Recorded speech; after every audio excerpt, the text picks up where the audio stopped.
আসসালামু আলাইকুম। সকালের নাস্তা তৈরি করছি। তো পরোটা বানিয়েছি আর ডিম পোস্ট করছিলাম সবার জন্য। তো একটা ডিম দেখলাম ২ কুসুম পড়েছে। তো অনেকদিন পরে এসেছে ২ কুসুমের ডিম। তো কিছুদিন আগেও এসেছিল। প্রায় বছরখানেক হয়ে যাবে আরকি। তো 92 বা 93 র দিকে আমাদের বাড়িতে মুরগির ফার্ম ছিল। তো তখন দেখতাম সকালবেলা বড়, বড় ডিমগুলো আলাদা করে রাখতো। কারণ এগুলাতে ২ কুসুম। আর এই ২ কুসুমের ডিমগুলাতে যেহেতু বাচ্চা তৈরি হবে না, তো এগুলা ঘরে খাওয়ার জন্য।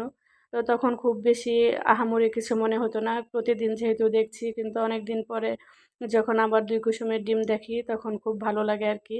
তো এটা কিন্তু রেয়ারই, সবসময় বাজারে পাওয়া যায় না। আর ২ কুসুমের যে ডিম, এই ডিমগুলার দামও নাকি বেশি। একটা ডিম নাকি ৳25 করে।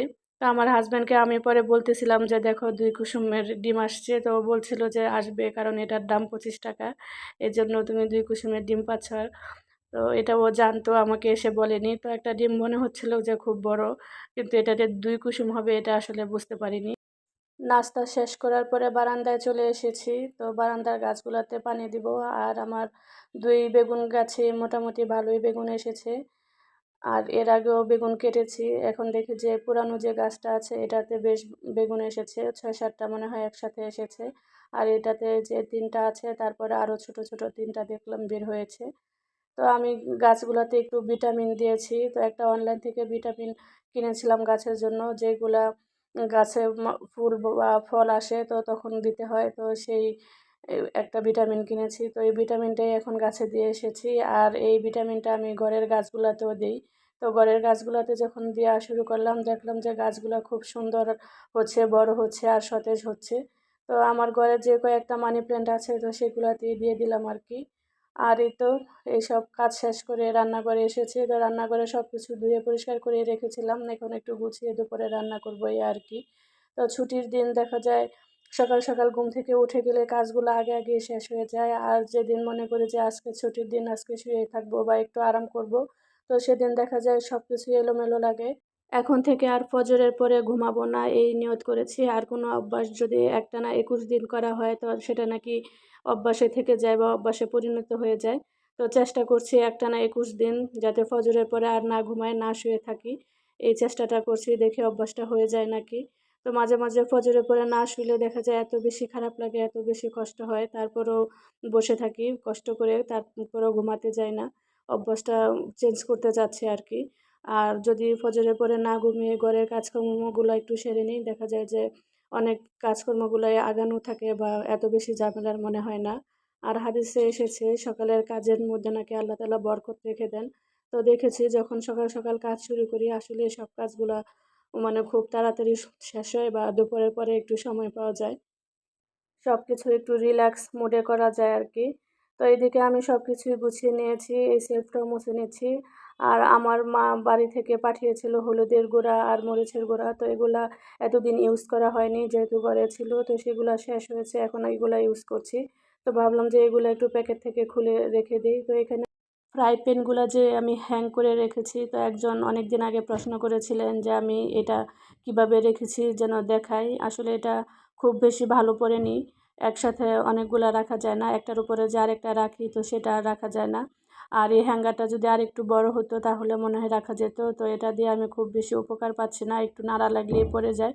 তারপরেও বিপদের কাজ চালাচ্ছি আরকি। যেহেতু ছুটির দিন, তো স্পেশাল কিছু তো রান্না করতে হবে। তো ভাবছি আজকে বিরিয়ানি রান্না করব। এখন বিরিয়ানি রান্না করতে এসে দেখি যে মসলার প্যাকেট নাই, বিরিয়ানির যে মসলার প্যাকেট। তো আগে দেখা যেত যে আমি এই হাতে তৈরি মসলা দিয়েই বিরিয়ানি রান্না করতাম আরকি। আর এখন দেখা যায় যে রাঁধুনির বা শানের যে বিরিয়ানি মসলার প্যাকেট আছে, তো সেগুলা দিয়েই রান্না করার চেষ্টা করি।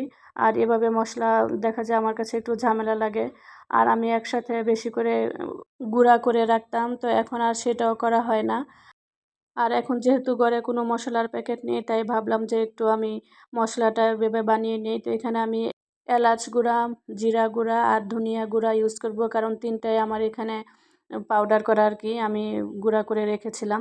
আর বাকিগুলো আমি আস্ত ইউজ করছি।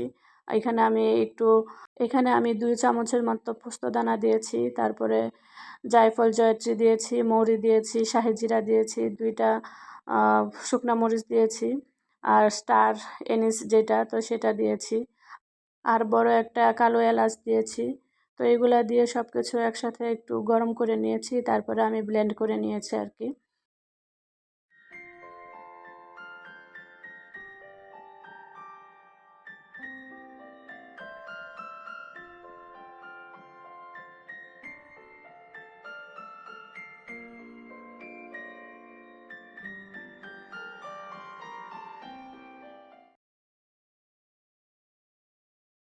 এখানে আমি মশলাটা 2 কেজি মাংসের পরিমাণ নিয়েছি আর কি। তো এখানে আমি 2 কেজি গরুর মাংস নিয়েছি রান্নার জন্য।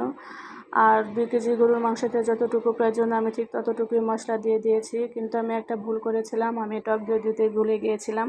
পরে অবশ্য আমি টক দই দিয়েছি আর দারুচিনি দিতে ভুলে গিয়েছিলাম, তো 2 টাই দিয়েছি। আর তেজপাতা তো দিয়ে দিয়েছিলাম।